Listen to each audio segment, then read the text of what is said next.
Bonjour à tous, bienvenue dans la question de la semaine. Vous connaissez le principe, vous avez sous cette vidéo une adresse email, vous me posez vos questions et je vous réponds. Cette semaine, on a une question de Christian V qui m'écrit « Merci pour tout ce que vous apportez Victor. Je développe une approche que j'intitule bienveillance martiale basée sur l'aïkido, un art martial non violent.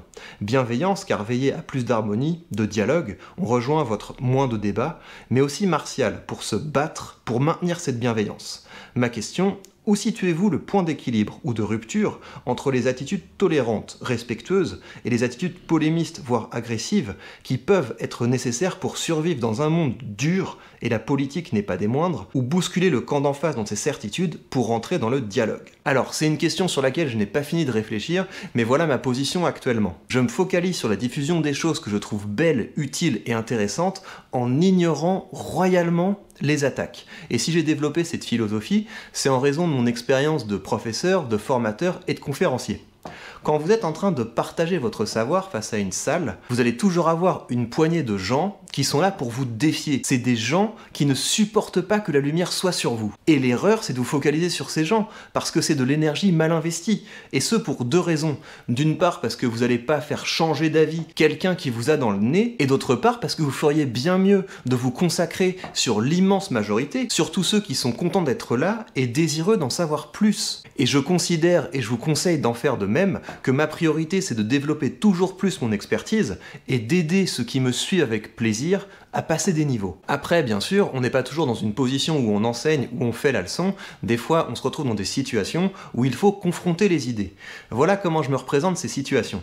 Donc, un débat peut soit évoluer en une polémique, soit évoluer en une discussion. Et ça va dépendre de la façon dont vous allez vous comporter. Et ce que je vous recommande, c'est donc 1.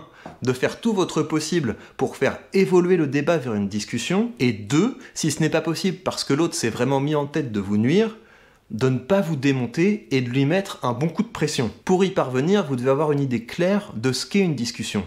Vous arrivez à instaurer une discussion quand vous parvenez à faire de l'autre un partenaire dans l'examen d'une question. Pour voir si c'est possible, il suffit de vous focaliser sur des questions de vérité et de validité. Attends, c'est intéressant ce que tu dis, mais qu'est-ce qui te permet de l'affirmer? Et là, l'autre va apporter des faits, des exemples, des anecdotes, et vous allez voir avec lui s'ils sont suffisants pour fonder sa conclusion. Mais généralement, c'est peine perdue, parce que sauf si on est dans un contexte bien cadré, et avec des gens bien intentionnés, c'est la loi de la jungle.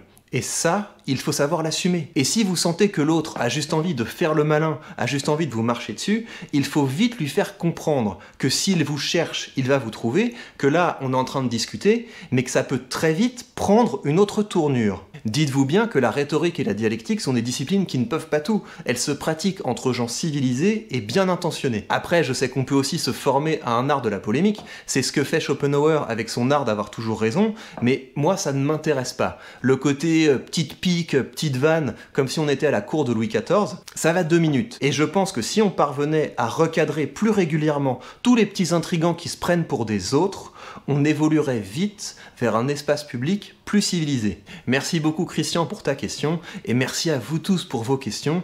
On est en train de faire revivre une belle discipline, et sans doute bien plus que ça. Prenez soin de vous, et à bientôt.